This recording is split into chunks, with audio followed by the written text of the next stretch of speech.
Hello বন্ধুরা, কেমন আছো সবাই? আশা করছি সবাই ভালো আছো। সো আজকে ব্যাক ওয়ার্কআউটের মোস্ট 4টি ওয়ার্কআউট তোমাদেরকে দেখাবো। ফার্স্ট চলে আসছে বেন্ট ওভার। এই বেন্ট ওভারে আমরা অনেক ক্ষেত্রে একটু ভুলভাল করে ফেলি, তো তোমরা দেখতে পাচ্ছ কীভাবে পারফর্ম করছি।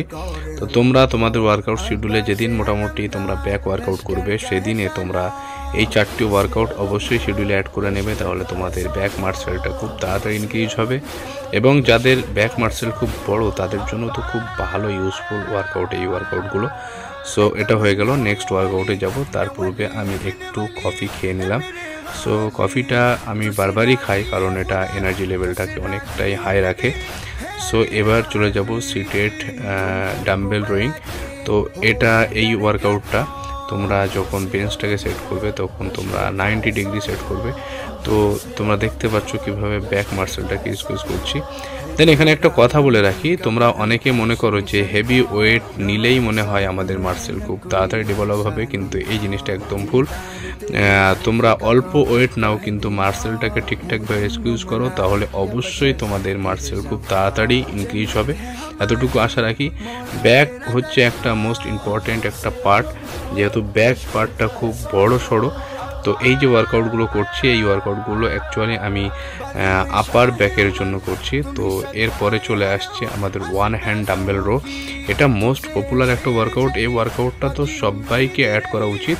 তো তোমরা দেখতে পাচ্ছ এর আগের ভিডিওতেও বলেছি যে অবশ্যই তোমরা তোমাদের কোমরটাকে লক করবে, করার পরে কিন্তু তোমরা এইভাবে করে পারফর্ম করবে। সো তোমরা দেখতে পাচ্ছ কীভাবে পারফর্ম করছি। আর যারা ওয়ার্কআউট করো না, আমি তোমাদেরকে অবশ্যই বলবো যে তোমরা অবশ্যই ওয়ার্কআউট করো। ওয়ার্কআউট করলে একটা আলাদা কিছু অনুভব করতে পারবে তোমরা, এবং তোমাদের মেন্টালি অনেক স্ট্রং লাগবে নিজেদেরকে। তো তোমরা দেখতে পাচ্ছ কীভাবে ওয়ান হ্যান্ড ডাম্বেল রো মারছি।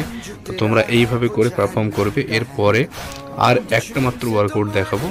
সো এই 4টি ওয়ার্কআউট অবশ্যই তোমাদের ব্যাক ডে যেদিন থাকবে সেই দিনে তোমরা তোমাদের ওয়ার্কআউট শিডিউলে অবশ্যই অ্যাড করে নেবে। এবং আমি যেভাবে পরপর মারছি এইভাবে পরপর মারলেই তোমাদের ঠিকঠাক হবে। এবার তোমরা দেখতে পাচ্ছ এটা হলো আমাদের লাস্ট ওয়ার্কআউট। এই লাস্ট ওয়ার্কআউটটাকে আমাদের আপার মাসেল এবং আমাদের ল্যাট যেটা আছে সেটাকে অবশ্যই স্কুইজ করতে হবে। যখন আমি উপরে তুলছি তখন আমি ল্যাটটাকে স্কুইজ করছি, যখন নামাচ্ছি তখন আমি ব্যাক মাসেলটাকে স্কুইজ করছি।